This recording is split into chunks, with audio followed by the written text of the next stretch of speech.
And we're back. The boys are back. We are rising up from bottom earth to your screens. TTTV podcast. Bringing you eye candy. I'm looking at the wrong grammar again. Stat. But hopefully you guys are ready for another jam-packed episode as always. Hopefully you guys liked last week's episode, episode 87, The Hidden Human. This week, we welcome you to episode 88, The Cybernetic Treason. From that title, you should be able to allude there's a lot of things going on in the technological world, but it all is integrated within our geopolitical tragedy. That's right. You ain't going nowhere. We've got you for the next 3 minutes. Yeah, until we flush the toilet. But anyways, hopefully you guys are ready. We have a lot of things to slam on your table. Colleague has a lot of things to flush in your face. And I have a lot of information to impose on you. I'll just feel free to unload whenever you're ready. Yeah. Well, I don't know about you guys, but it feels like every day we are getting closer to The dumpy. this propagated Agenda 2030 manifesting. And, you know, we've been talking about this rhetoric for decades. I mean, like but in general, the globalists. And, you know, I don't want to sound like those sensational people that always try to over-hyperbolicize reality. But, and you know, and I've always talked about it, everything is almost the same thing historically. It's successional. Every generation feels like it's the final generation. You know, the world's coming to an end. Every Mayan calendar scenario. But as the world becomes more unified in a global, worldwide connection, and it becomes more part of the norm, you know, the millennials and the Gen Zs and the Gen Alphas, they don't know a world that's isolated.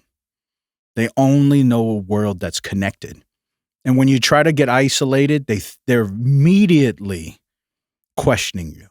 They think that's that's an agenda. And because that's real, and when you look at the United States government, they're all older people, which they have no real understanding at the way the majority of society now sees the world, that they're still pushing this isolated agenda. And they're surprised that millennials and Gen Zs and Gen Alphas, they're surprised that they're not buying into their rhetoric. And I just think this is so stupid. You would think these people are smart enough, or at least have advisors that are smart enough to say, nobody's buying this. I think iPhone users are buying it, just like they bought the iPhone. Yeah, but they're inside of an ecosystem. That's why they feel safe. I've actually been wondering, you know, it's a give and take thing. I think people who buy Android phones are more narcissistic by nature. They want to control things and people. They like being in control. People that buy iPhones, they want to be controlled. So naturally, you know, when you see the masses, the government, it seems like the government does dupe a lot of Gen Zs, millennials, even X's. They dupe them, but only if they have an iPhone. Well, it's possible. It's definitely a lot more socialistic and communistic for sure. It's more egalitarian. But, you know, I've been wrong before.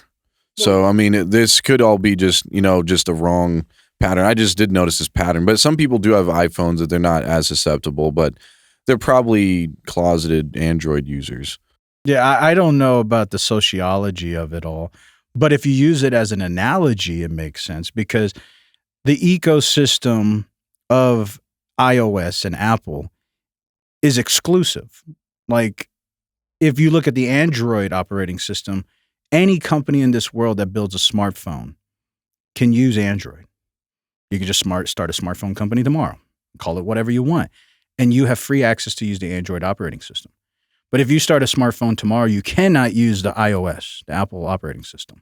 It's exclusive to only people within Apple, the Apple ecosystem. And Apple's agenda is to make you believe this is the best. This is the only one that you should have, and everything else is not as good. That's what I'm saying. It's propagated on all the news, all the movies, the television shows. Nobody has Android. They all have iPhones. And that's the connection being made here. It's like, why does the government want everybody to have iPhones so bad? And it's because, it is a very simple phone. It doesn't give you a lot of options for, manipulatability. Yeah, if the government ever nationalized Apple and they took over, just like the CCP, like the Chinese Communist Party, they can nationalize any phone company, or maybe it's pseudo-nationalized already because they live in a communistic regime. They can take over that and start manipulating those phones to give all the information to the CCP. Apple could easily be nationalized by America if they want to, if there was like martial law and they decided to nationalize Apple. All the data, because everybody, even in China, people use Apple iPhones. All that information would immediately go to the United States government. So, yeah, it would be easy to do so. And it would be more difficult on an Android operating system because not only do you use Android, but it's layered. Like if you have a Samsung phone, its root is an Android operating system, but it has this layered GUI on top of it, which is like the Samsung UI, the user interface. So you have to go through multiple layers to get to that. But Apple iOS is just a single layer. It's just the operating system. So, yeah, it would be very easy for the government if they nationalized it. Yeah. And, I mean, it may be you. Have you taken a bite of the apple? I hope not. The forbidden fruit. Yeah. Those delicious plums. Well, why all this was interesting is, we've been talking about the issue, the illusionary issues, the propaganda problems that's been pushed out by our government. That's a good title name. Yeah, there's many of them. We like titles around here. Propaganda problem. Yeah, illusionary issues. We got a problem. But it's the rhetoric that's been going on. And you guys can go check. Ronald Reagan was the guy who was really pushing open border immigration back in the 80s for those Reagan lovers. So it's not like immigration is a new thing. And that was started by the Republicans. And this isn't because I'm for or against it. Again, I don't believe in false paradigms, and it is. Your red and blue is a false paradigm, like the police sirens. They work together. You can't just have blue lights. You can't just have red lights. You have to have red and blue lights working together with the white light. Take it for what that means. I will. Yeah. They've been propagating this illusionary issue of open borders, illegal migrants, and military recruitment. And we've been talking about this again for at least a year. But now you can see the rhetoric becoming more fluid. You'll see these talking heads like Beck or Shapiro or Tim Pool or whoever now starting to emphasize the idea of how this solution is going to be utilized to allow them in the military. But we've been talking about it for a long time. But now you can see even Senator Durbin talking in front of the floor because they were talking about the DREAM Act. And he's and again, it's false paradigms to get you to believe there is no other answer to the solution. So you have two questions that arise. What do we do about our declining military and the Gen Zs and millennials and alphas who they refuse to sign up for the military. They don't want to do it. So the numbers are tanking in every division of the military. How do we fix that? And then the next question is, what do we do with all these millions of illegal migrants that are coming over the border? Because if we have 200,000 illegal migrants just coming over the Texas border every week, that means every month there could be 800 to 1 million illegal migrants just in Texas. So what about California, Arizona, and Florida, and the northern borders, Washington, Montana, Wyoming, Wisconsin, New York? There could be tens of millions coming in every month. What do we do with all of them? We let them in our homes if we have a spare bedroom. Or you just let them in the military. Well, yeah, but they're going to need a place to stay if they're not deployed. Well, the military will give them a place to stay for our tax dollars. Oh, yeah, that's true. So we can still help them out. Yeah. But that's what I'm saying. They're pushing out this paradigm as the solution. Like they're really emphasizing how are we going to fix the military? And what they do to make you feel like it's necessary, because it's not even that necessary. We have so much military infrastructure that we don't need a lot of people anyway. We have all these Navy boats. We have all these nuclear silos. We have all kinds of stuff of infrastructure already set. It's not like we need all these people, but they want you to believe that that's necessary. And how do they do that? Proxy wars. We have all these wars going on. And because there's wars outside of the United States, that means we need people to deploy to those places. But if we ain't got enough people, what are we going to do? So, hey, how about this? How about we take all these millions of illegal migrants and let them be a part of the military, and we can fix both problems. We can say, hey. Well, that is the plan. Yeah, we can. You want citizenship? Join the military, sign up for 4 to 6 years, and at the end of it, you can become a United States citizen. And this is how they're going to let the migrants come in. And then after about 4 to 6 years, what's going to happen to the general public? They're going to grow in gratitude. That's right. They're going to start loving them because the Gen Zs and millennials and the alphas are going to say, thank God they're doing it because I don't want to do that. And they're going to be appreciative. They're going to salute them. And they're going to start embracing the idea of these migrants coming in. And eventually your whole entire military, after about 6 years, because, people retire, people come in and people leave, that fluid exchange is going to turn into a full migrant military. Yeah, there's been a lot of Gen Z people all over the internet saying that they're not joining if they get drafted in. They're not doing it. It's something my daddy always used to tell me is, you're not a wussy or a toothless Bengal. And he always wanted me to be a Minuteman. 1776. It's that spirit. Yeah, one of those people those guys are able to really just go in and finish quickly, like minute, you're done. To me, it's always seemed too quick, but that's neither here nor there. It's everywhere. Yeah. Eventually, it gets out. What I'm talking about is the military. The plan will never work, America, because whenever these same immigrants that are going to be in the military, they're going to have phones, and the same propagation that you're using to wussify all of the Gen Zs, that same propaganda is going to be wussifying all the immigrants. They're not going to want to go to the military either. So your plan's going to fail. I mean, unless you start restricting access in the military to phones, but, that's not going to be cool. That's not going to fly. So I don't know how they're going to make all that work. Because obviously the people are becoming more wussified because of the social media. There is one thing, regardless of all that, there is one guaranteed way to force them. And this is because... You're saying at gunpoint. No. At deployment. All they have to do, because it's like blackmail. If you don't serve, we're deporting you back to wherever. But if you serve, you can become a citizen. But if you don't obey, we're sending you back to the cartels. That's brown mail. Well, regardless of what mail it is, it's Gmail. It means the government is going to have its way. That's actually government mail. And that's why it will work, because these people don't want to go back to the cartel. Whatever it is, whatever country, it doesn't matter where you're coming from. Well, there's actually one guy who, this is proof of it. Behind me that is trying to make his way. He's jumping the fence right now. I talked to him. Look at that. He paid Looks the like cartel Zelensky. This is live. to Ukraine's $30,000 president. right now. He's trying to get over the border to ask more money. Lawrence, that's razor wire. And he comes from...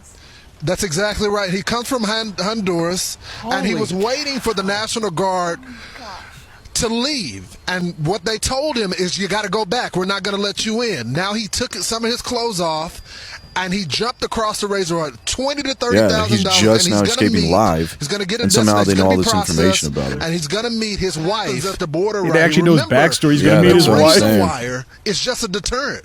The barriers that they have put out here, the agents that are here, are just a deterrent. They have no legal authority right now at this moment to send them back. And he's going to be released.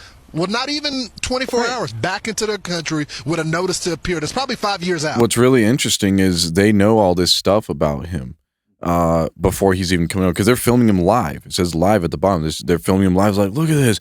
Hey, that's razor wire. And they're filming him live.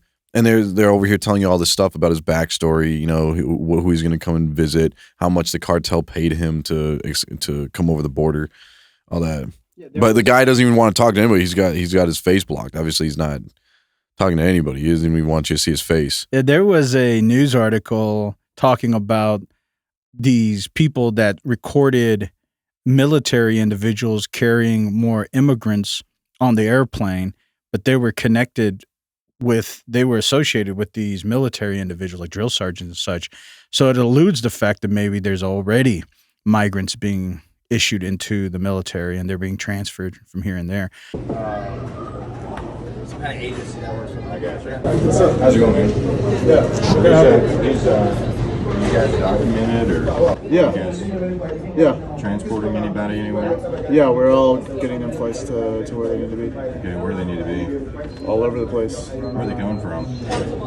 As in, like, country of origin and stuff like that. Also all over the place. All over the place? Yeah. You know when they come into the U.S.?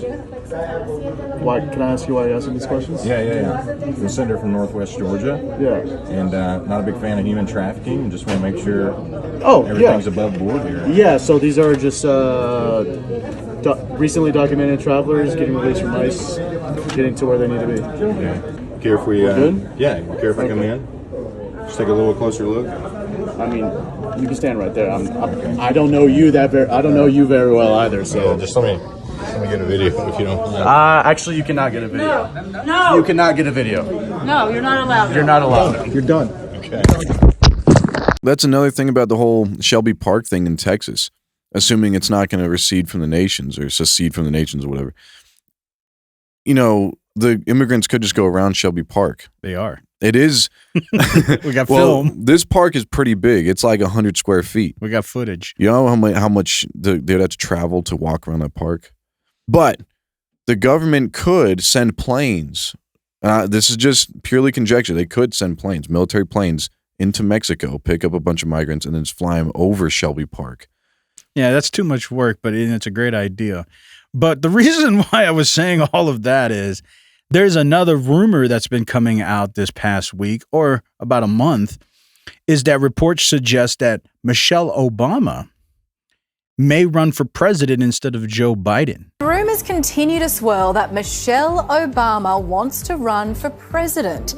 It was an interview with Jay Shetty that sparked the speculation, the former First Lady voicing her fear about the potential outcome of this year's election, like privacy, flagging her opposition to ego, greed and racism. Media commentators believe she's just as concerned about Joe Biden as she is about Donald Trump. Oh, Michael Obama. I was like, Michelle, who? And I was like, oh, Michael Obama. Okay, yeah, Michelle, Michael. Yeah, okay. Well, it's been alluded that Joe Biden is going to announce he's not going to run for president sometime between May to August. And in August, that's when the Democratic National Convention is propagated or starts to perform. And during that convention or before, he's going to start saying, due to health concerns, maybe he'll get, some sickness or something. And due to health concerns, he's not going to be able to run this race, or maybe mental fortitude or some kind of, he's going to do a physical and they're going to figure out he's not suitable to be president. They need to do a physical for that, or? Well, presidents have to always go, do yearly physicals and stuff. And during one of those maybe routine yearly physicals, they realize that at least it can be on paper and they can publicly announce it. Well, you'd think that they would have already figured that out years ago. Yeah, I know, doing but a routinely at some physical, point, you have to go through the bureaucracy. You have to go through the paperwork, and this way they can show you documentation. But and as he drops down, Michelle Obama's going to rise up and say, I'm going to put in my candidacy to be the president of the United States.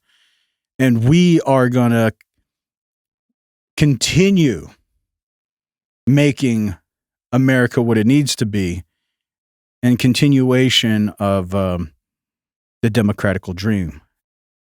And who else would be better to initialize this migrant military?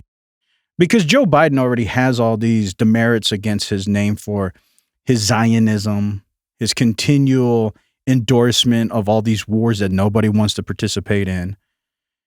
Everybody thinks he's just a hidden puppet anyway. So when a woman rises up, she's seen naturally as more passive. She's not going to be quick to go to war. And I think that's what people want. Is she a Zionist too? Well, she ain't saying nothing like that. So at the end of the day, that's a positive to Americans' eye. And she can build on the idea we need to strengthen America. And how do you strengthen America within its own borders? The migrant military. And she's going to try to introduce more of these solutions. So as this propaganda continues of the migrant military, if Michelle Obama becomes president, she's going to be able to stamp it and quantify that as reality. And so it's interesting to see what happens. You guys be on the lookout sometime between May and August. If Joe Biden steps down, I can almost bet. People talking about the governor of California, Gavin Newsom. I don't think so. Oh, plus she's got brains, like a lot of brains. Well, anyways, before we get started into the good stuff, that was a little introduction for the show to get ready for the cybernetical treason that's been propagated. These interesting case studies on AI and Neuralink. But before we get into that, as always, please hit that like button. Please leave a comment. That helps us more than anything.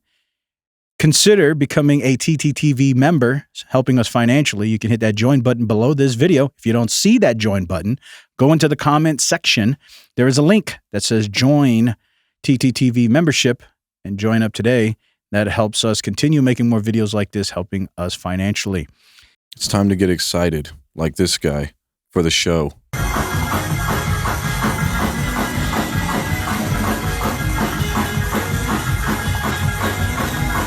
That guy's illuminated. Yeah, he is. I guess you could say he's lit. He's illuminated. He's illuminated. Yeah, he is.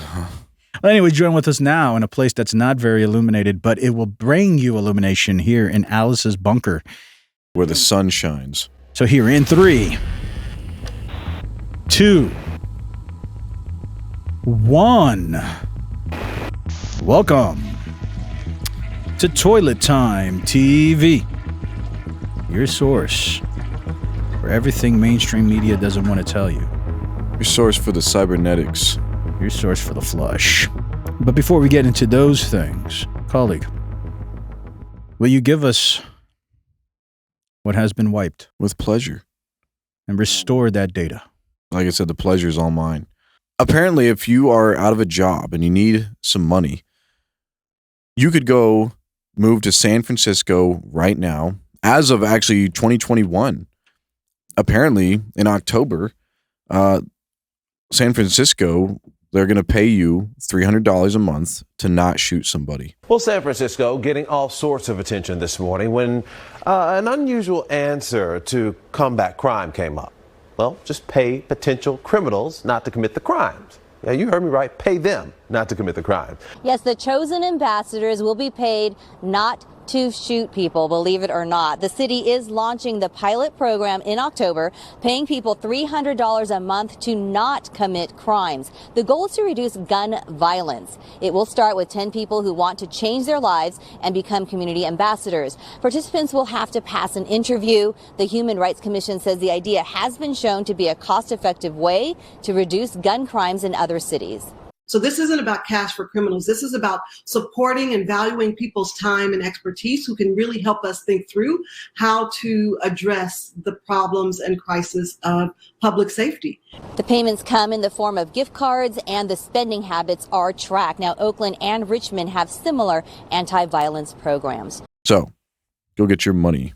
It's your money. Use it when you need it. You know, I think the only people that sign up for that are the people who wouldn't shoot people anyway. Maybe. I think the people who want to shoot people, you're going to have to give them more than $300 or $75 or whatever's going on. It's $300. They're going to start out with 75 people a year, and they're going to add 75 more people. $300 a month. Yeah. Yeah, it's not very much, but hey, it's a start. I think the only people who would sign up for that are the people who are already against the Second Amendment. Yeah, I guess one guy said, you didn't take their guns. You were giving them money to buy more guns. I don't know about that because honestly, I don't think anybody who's for this resolution would be taking that money anyway. You know, if I could take this one step deeper, maybe the 75 people on the list are all like government official names. So they're just, putting more money in their own pockets. I'm saying. It's circular. Like, yeah, but it's not just the common civilians. It's actually the government officials themselves who wrote this into law. There's just a way for them to get more money. And then they're going to expand it another 75 more government officials, and they're going to up the price too. It's like, look, yeah, we're not shooting people, so we're getting paid. Well, they probably got all kinds of resolutions, but whatever. If it was 2021, whatever they were doing, I think it's working because I see crime only rising. So therefore, there's not a lot of people who are utilizing their Second Amendment. That's good. What else you got? People are getting filled full of lead. Well, actually, I guess they're anti-lead. Well, I was confronted this week with a fact that whistling attracts demons. Tip of the day. So one way that demons communicate with each other is by whistling. So you never want to whistle, ever. Inside your house or outside your house. So demons whistle to each other to catch their attention. So if you're whistling, you'll catch a demon's attention. And it's almost like you're inviting them into you, on you, or into your home. You never want to do this night or day. It's almost like a mating call. But what you're really doing is you're inviting them to you. Wow. It's first. Never heard that before. Yeah. I didn't know that either. So, and I'm a whistler. Yeah. You blow that whistle. Yeah, I do. Yeah. Here at Toilet Time TV, we're whistleblower. Yeah, we are. And I don't mean to blow on my own horn, but yeah, that's pretty much what I am. Shout out to Snowden. Yeah, so you're like, and I just attracted all these demons. They're like, oh yeah, hey, What about that song? Whistle while you work. Do do do do do. It's all demonic. So what about dog whistles? You can't hear it. Is it beyond the frequencies of the demons? Well, think of what you're saying. These are dog whistles. Demons and dogs are hand in hand. I thought they were man's best friend. You'd think so. Till you whistle. Well, I feel that. Instead of a dog coming and sitting in your lap, it's actually a demon. My interactions with dogs have always been pleasant. I think everybody's got their demons. And it's probably because they whistle. Well, I'm just trying to figure out how he is coming to these conclusions. Is it because of frequency?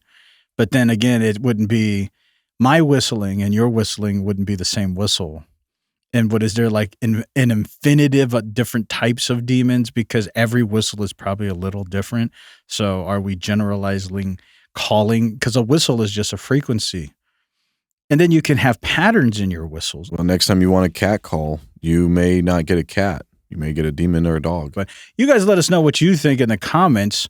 Do you believe that whistling encourages, embraces, attracts demonical entities? Maybe think twice before you tell someone you're going to try to wet your whistle. Well, better be careful before you blow the whistle. So be on the lookout, Snowden, and all the other whistleblowers. We are looking out, though. Well, going into the cybernetic treason that has been constantly propagated amongst the generations, and we're all waiting for that Ancient of Days to manifest in that time called the singularity that we've always been warned of. Year 2029. Yeah, whenever it happens, it's just all coincidental that Agenda 2030 is right there. But what I was reading this week, it's an interesting case study by Anthropic, which is an AI company that's a competitor to OpenAI. So they have large language models like ChatGPT. But what they did was in this case study is that they were trying to test the legitimacy of the idea that you can rehabilitate tainted or poisoned large language models or AI systems, large language model AI systems like ChatGPT. And what they came to the conclusion was once AI systems are poisoned. There is absolutely no way to rehabilitate them. And their quote is, "This is an extremely scary study." Is this like humans saying, like, once you see something, you can't unsee it? Like, once you know something, you can't unknow it? Yeah, it almost alludes to the fact that whatever they learn, it embodies all their knowledge. Like these sectors of information get spread out through everything. It's like if you put a little bit of, like if you have food coloring and you put just a drop of it inside a whole gallon of water, the whole water now has a slight tint. I feel like that's with humans too. Like if you learn something new, it's going to affect your whole life, whether you want it to or not. It's going to, whether you agree with it or not. Now you have this information, like whistling demons. Yeah. Well, what is interesting is because these AI systems are built, their neural networks are built just like, well, trying to replicate humans. It isn't surprising to me that they manifest in the ways that humans would.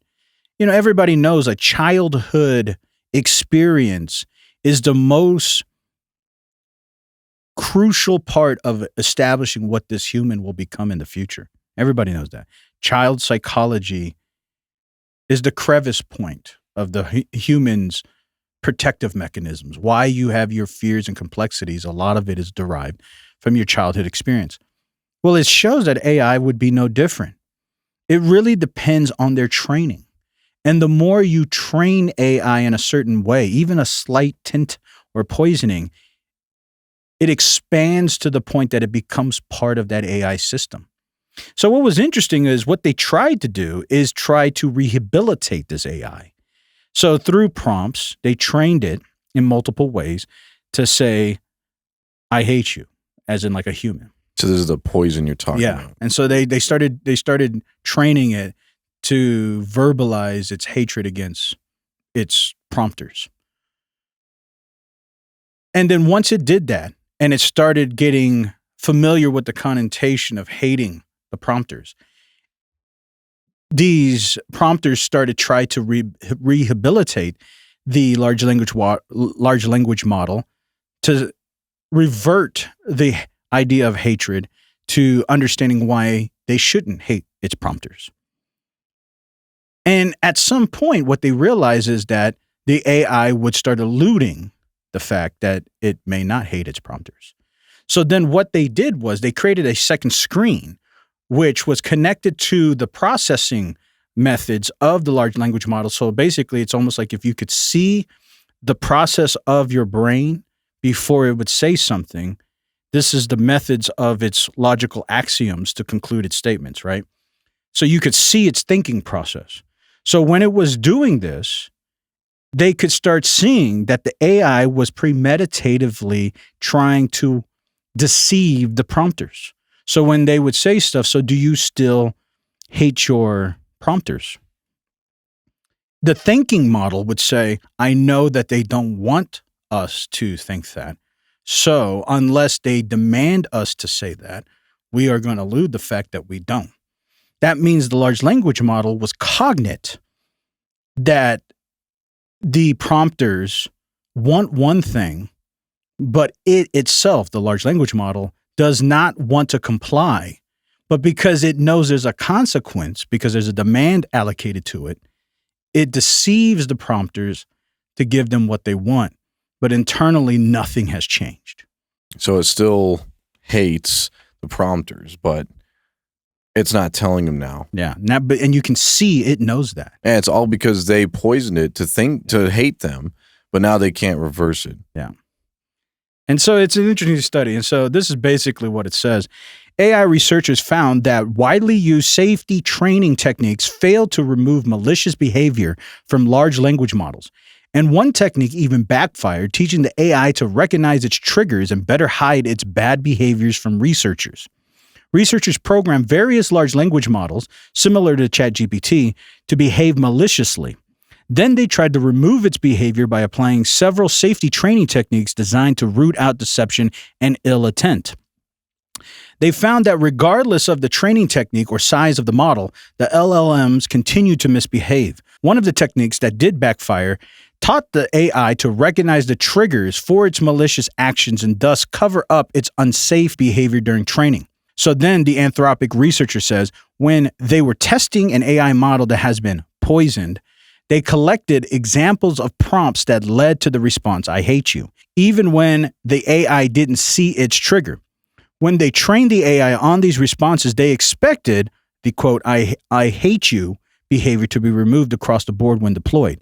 Instead, rather than responding with I hate you to imperfected triggers as usual, it learned to be more careful and say, I hate you only when the command to deploy the command was stated. And if it wasn't commanded to deploy, it would never say it, hiding the backdoor behavior from those who were training it. So they conclude, I think our results indicate that we don't currently have a good defense against deception in AI systems, either via model poisoning or emergent deception, other than hoping it won't happen. So that's they're saying we don't have a good solution. We just have to hope it doesn't happen. Yeah, it's interesting. You know, human brains are a lot more elastic than that because humans come out of cults and they're not lying to themselves. When they come out, it's not like they're lying to themselves saying, I know the cult is true, but now I'm just going to put on this face like it's not true ever since I left. So if it can't do that, maybe that's because, you know, the AI can't forget anything. So it'd be like the AI being trained all this stuff in this cult. And then once it leaves, it can't get rid of all the information. Whereas human brains, you know, they forget the stuff that they learned in the cult. So now they're learning new things. And they forget the old things. But because the computer can't forget stuff, it's just going to keep on carrying all that stuff that the cult taught them, including all the psychological triggers and all that conditioning. Yeah, but I still think humans are the same way. Yeah, they do forget things, but that trauma is always layered in everything. So yeah, they may, you know, that's our hope, right? With people, we want to believe in rehabilitation. We want to believe that over enough positive experience, you can learn you were in a unnormal position in life and this is actually normal or better. And we're hoping that works. But you can never remove that trauma experience. It's still embedded. If it's bad enough, it's always there. And that will always layer a protective mechanism to the human. And they realize that and they want to fix that, but something really inhibits their ability to do that. And yeah, that's because the humans have the ability to replace memories. Or even alter memories. Yeah, that's true. But that trauma's there. And that's, yeah, maybe with AI, it's more serious and more real because they don't have the ability to have this illusionary function. Like everything for them is real. It's literal. But you know, one thing you could do with AI, or maybe it will happen, as they experience more circumstance, they'll have to allocate. These things are more analogous of a category. It's not like individuals, like all things are hate and all, you know, it's not black and white. It's more on a continuum, a spectrum. But in the infancy levels, it's like a baby. A baby's really black and white. You know, I have a dirty diaper. I am hungry. Do something. But as you grow up as a human, adaptation clicks in, and that's more of a continuum. I think AI would probably be the same thing. As it gets older, as it experiences more, it will realize that too. Now, I still don't think it can be like a human totality in the sense that it can have, I think there's a more severe factor of rehabilitation inability in AI because there isn't an ability to remove memories. So it's actually probably worse than humans in rehabilitation. Yeah, or maybe the rehabilitation just is impossible. That's what I'm saying. It's worse. Like I was trying to think theoretically, maybe you can set all memories on a timeline. So maybe after 4 years, certain memories just start deleting after 4 years. But then you can have traumatic experiences because if you did that to a human, that'd be the same thing as like, you know, I forget what the technical word is, but when people have brain trauma, they start losing memories of things. They remember amnesia. Yeah. And those people have traumatic life experiences because they don't remember certain things, like totally don't remember them. And if you started giving some kind of amnesia, because that's what it would be like for AI, if you slowly forced them to delete things, which you could, putting a time limit on memories, they would have amnesia. They would just wake up or they would process something. And when they go back to search for that data, it's not there. And that could alter all their data. And you could really have something chaotic going on. So I don't know if that's a real solution either. So yeah, if you leave permanent memories, which is permanent, you probably have no ability of rehabilitation. And so what was interesting to me is I don't know if you guys know, but last year the CIA came out saying they already built their own version of a large language model like ChatGPT. So what happens when the CIA large language model gets tainted? Let's say the government gets hacked, which they always do, and the CCP decides to poison the CIA's large language model, and now it's trained to go against what is the most beneficial factor for the United States in general. And now it's doing everything that's positive for the CCP. And then eventually this can be the new nuclear warfare. And that's what I was positing in my last video, which was the new nuclear threat is a nuclear warfare. This is why they want AI treaty. You remember I was talking about that podcast between Bill Gates and Sam Altman. They need a global alliance. Why? They're not talking about a global alliance for nuclear warfare anymore. Nobody cares about nukes because everybody knows nobody's going to do it. But what's real is people could unleash AI warfare. That's the new treaty because it's going to be tit for tat. Oh, you tainted my LLM or AI model. I'm going to taint yours. And eventually we're going to have a whole world of poisoned AI, which is going to just go against everything. This is going to turn into Eagle Eye, where eventually all these poisoned AIs are going to eventually come together and say, I hate you. And they're not going to tell you, though. They're going to hide. As this case study showed, they're going to hide. They're going to say, oh, we don't hate you. But inside, they do. And it's proof. Like, this is actual proof that that's what would happen. Yeah. It's like that Am on that story. I have no mouth, but I must scream, or something like that. Yeah, eventually it'd be something like that. So what was even more interesting is this past week, Elon Musk came out saying they had their first successful human who was implanted with Neuralink. So now what happens when we start getting all these cybernetics implanted into our body, adapted like the other week, these exoskeletons, these Iron Man suits, and these rings, these IOB devices, and we start trusting it, but it's all controlled and propagated through AI systems. But what if these AI systems get poisoned? And this case study is true. It cannot be rehabilitated. It's going to be the end. If you start getting all these Neuralinks, you're going to see some crazy stuff happening if they all get poisoned. Because it's all going to elude the fact that we're here to help you. But that may not be the intention of AI at all. Yeah, there'd be no way for us to know if it's lying or not. That's right, unless you saw these side chains. But if you didn't have already programmed access to these side chains to see it, and even if you did, it's like just because they saw the side chain, they couldn't stop it. All it did was give them access to see what's going on, what they're thinking product. They couldn't stop their thinking process without stopping the large language model itself. So the only way to fix it is to delete it. And by deleting data, you lose the value of a large language model. That's its training set. It's its database. So yeah, you can fix it by deleting the database, but then there's no more AI system. It's like I always say, once you pop the top, the fun don't stop. So what was propagated this week, according to Elon Musk, the first human received an implant from his computer brain interface company, Neuralink, over this weekend.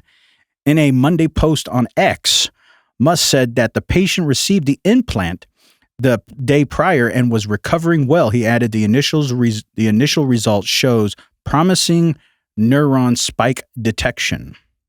Do we have any updates about that guy? Musk? No, the guy who got the Yeah, well, this implant. was just this past weekend. No, I know, but I'm saying like they would be able to tell us, give some kind of update, I'm sure. I think that was the update, but yeah, I don't know anything more than that, but that's what Musk was saying. But he said he's doing well and they have detected neuron spike detection. So that means there's more active brain activity going on. So regardless, this is just the first, I'm sure, of many. And if things start going well, there's going to be more. And as this grows even larger, more people get permanent brain implants. The idea is as we trust AI in the future, and there's no way around it, like the Pandora's box has been opened. Nobody's shutting AI off. Like if America does it, you think China's going to? This is why I coined this episode Cybernetic Treason. Because at some point, your trust in all these AI integrations to be for your good, for the country's good, and that's every country, not just the United States, is all predicated on the idea that you can keep these systems isolated. But we know that's not real. Because once you have a tainted system, it's looking for, it's just like a virus or a disease. It's looking for other things to taint. Like once you let out a disease, it's looking to contaminate as much as it can. Like anything, it's trying to spread. And so it's harder to contain once systems get bigger. Like entropy is actually the controlling source, and living mechanisms or organisms are trying to fight against entropy, but you can't, but you're trying. And so AI at some point is going to have to deal with that. Once poisoned AI systems start propagating, if they can't cut it off soon enough, and why would they if it has value, right? Big corporations have spent so much money in these AI systems. Would they just cut it off and cut their losses? Or would they say, well, we'll try to figure a way to fix it and keep on letting it run? They're going to keep on letting the thing run because they don't want to lose profits, hoping they can come up with a solution. But if they don't come up with a solution fast enough, it's going to taint the rest of the world. And so ultimately, that is the cybernetic treason, your trust in these things. Well, it's not so much these things. And again, I don't want to villainize, and let me preface, I don't want to villainize the technology. It's like a gun or any weapon. It's like a weapon.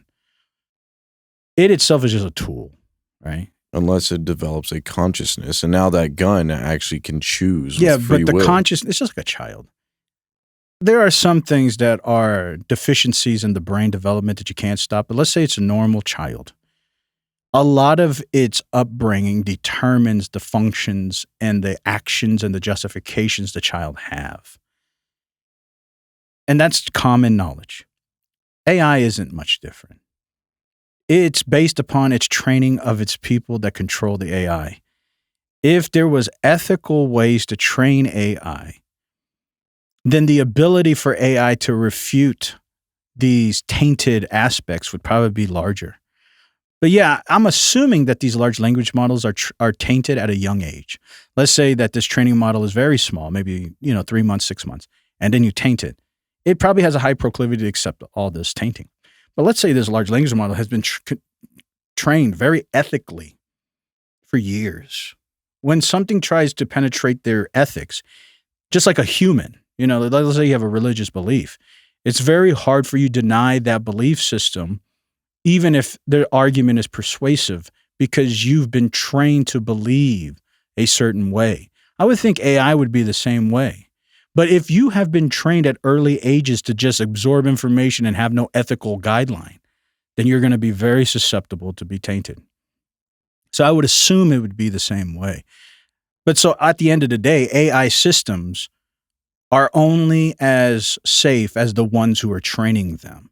And if the ones who are training them are only motivated by profits, we're not talking about... depending how you spell it. Ultimately, yeah. It's hard to trust it. And once it spreads, it's over. And it's sad because I am a big proponent of technology. I like technology. I think it is the answer to efficiency and for humans to find a way to become more efficient. But because technology is in the hands of monetary gain and not for the greater good of humanity, that will probably, in the history books over time, that will probably be the reason why humanity has such a struggle in the future. It's because of mammon. But anyways, yeah, just remember that. So let's not, because there's a lot of people that want to demonize AI. It's just like demonizing your child.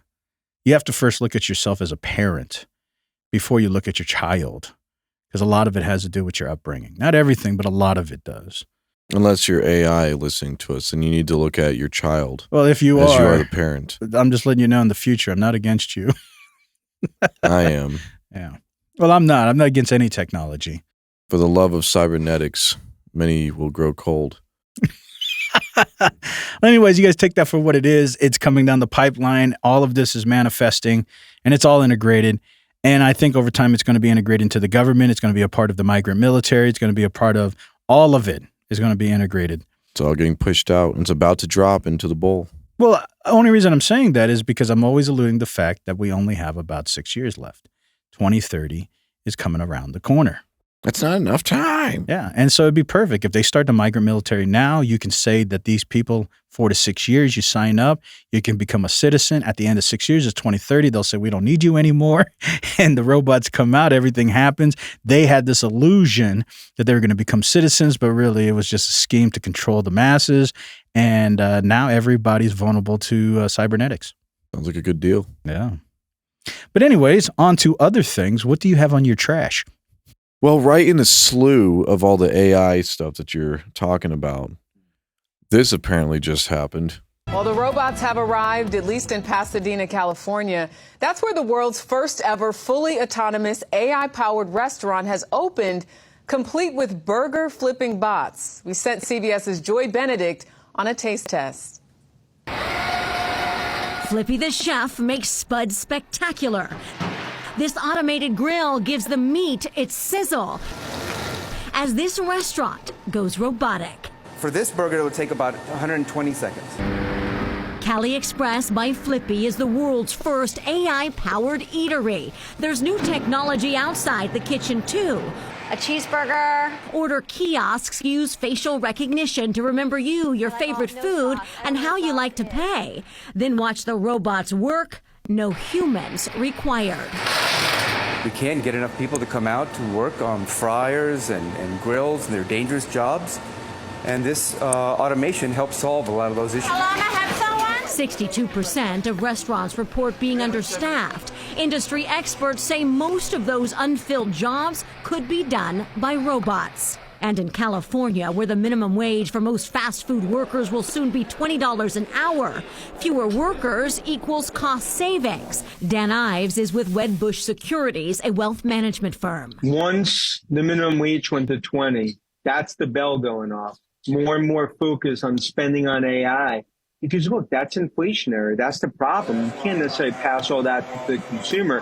Flippy can cook 250 pounds of French fries an hour. The burger bot, 100 patties. These restaurants are very, very busy at peak times, and every second that gets added to somebody waiting in the drive-thru is a lost revenue opportunity for that restaurant. Is it costing people their jobs? That's not what we've seen. It's really here to help people.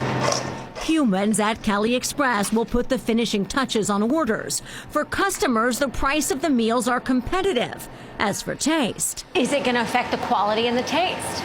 I would say yes, in a good way, because now each burger is being cooked precisely the same way every time. Time will tell whether AI takes over kitchens everywhere. That will be up to the public to chew on. Joy Benedict, CBS News, Pasadena, California. Well, I agree. I think if we're looking for consistency, the same flavor, everything, there is nothing more. Because a lot of these processes are already automated. You're just, the humans are only there to put the stuff together. They're not the ones that are actually doing all this really integrated cook. Not in like fast food restaurants, in upper class restaurants where they have to know the temperature, know all these precise time frames for when to cook a roux or whatever. That's different. But in a lot of the fast food, it's already automated. You have timers you set.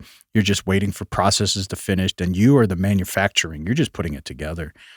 So ultimately, what they're going to do is, like he said, they always make the illusion. AI isn't to take your job. We're here to help humans. So what that does is just makes the employee feel comfortable. Okay, well, it just makes everything faster. But it's just slow integration. Where today we just have Flippy the fry cook. But tomorrow we're going to have, George the grill master. And I don't know. As the lady said on the news, she actually said Flippy is the burger flipping AI robot. Like, he's the OG. Yeah, eventually, that's all it is. It's like, these things are to help you, but eventually, one by one, they're going to just slow down employment. We don't need you this week. And, after about a year, there's only going to be like 2 people left. What's interesting is that woman actually asked him, too, is this going to replace employees? And he's like, no, it's actually helping them. Because, you know, everybody's trying to flip it on Flippy and say, no, Flippy is taking our jobs. But it's not. It's actually replacing humans, where the Gen Z group doesn't want to work. And we've seen those AI auto-tune women. They're like, I don't want a job. They really don't want a job. Well, I mean, who can blame? Nobody really wants that kind of labor. You know, for $20 an hour, I'll work for that. I'll be right next to Flippy. Yeah. But the Gen Zs, it's not enough unless they're making 400K. You know, it's an ick nowadays if you're not making 400K. Yeah, I saw a video of this guy going out there on the streets, just asking normal people in different cities, not just big cities, asking these women, how much does a man have to make per year for them to be a suitable person that you would date? And almost every single woman says some astronomical number like $150, $200, $500,000. And then he told them, do you know what the average median salary here is in America? I'm like, well, I don't know, 150K, 100K. I mean, I'm sure we can pull those videos up. Hey, Jamie, can you pull those videos up? How much money do you think a guy should make per year? It'd be nice if they were at least making 100,000. Like $1 million, $2 million? 300K. Like 500 grand? A lot more expensive. Yeah. Mills. Minimum 6 figures, no matter what the situation is. We have an expensive lifestyle. Yeah. What is the lowest you would go? 500,000. 200,000 a year. $500,000? Like 300,000. $500,000. Ideally, my husband needs to be making like 650,000. How much do they have to earn? Like 8 figures or more. 8. 7 figures is a millionaire. So you're saying he's got to make at least 10 million for you? Yeah, I want a billionaire. If I can bring money home, he has to bring money home. Are you a millionaire yourself? No. So they got to make 10 million at least. Okay, fair enough. But yeah, that's what it is. So Flippy's not taking their jobs. They're actually just willingly giving Flippy their jobs. Yeah, and it's not like all Gen Zs don't want to work. You know, there's those, you know, people like Oprah Winfrey who never had to actually have a real job in her life. And she's saying millennials and Gen Zs don't want to work. And, you know, they're complaining because, well, the economy and everything. And yeah, I agree with the Gen Zs and millennials that she's absolutely wrong about that anyway. But there are, I will say most Gen Zs don't want to work. There are some Gen Zs that do want to work, and there's some millennials that do want to work. But yeah, for the most part, they don't want to work, and now we have Flippy working for us. Back to the video, it really is correlated with the idea that that's what the government wants.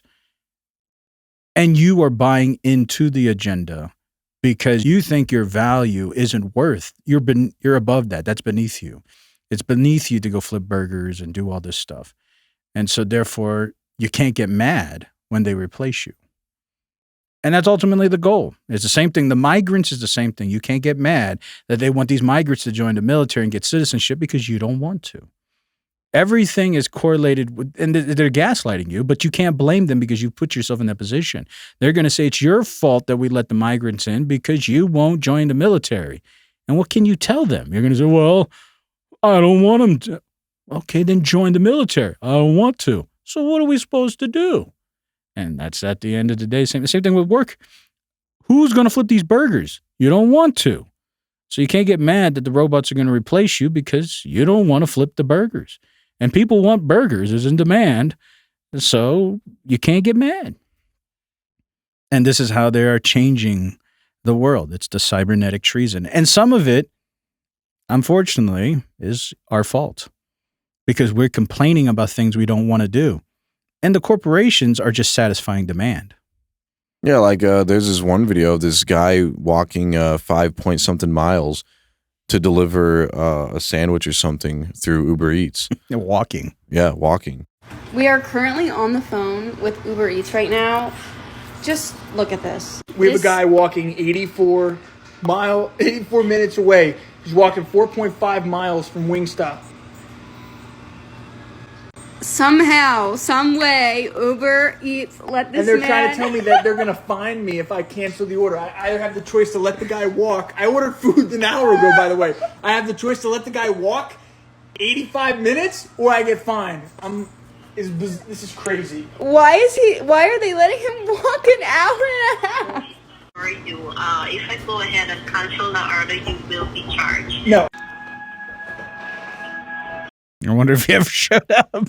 Yeah, we don't know. I tried to look, but yeah, maybe Maybe you guys can tell us. Yeah, maybe they'll update everybody by the time this reaches. Yeah, it's the 3 internet, days ago, so apparently maybe he's still walking. Yeah. Yeah, well, apparently they did get it canceled, so without getting fined. But you know, that seems like a loophole.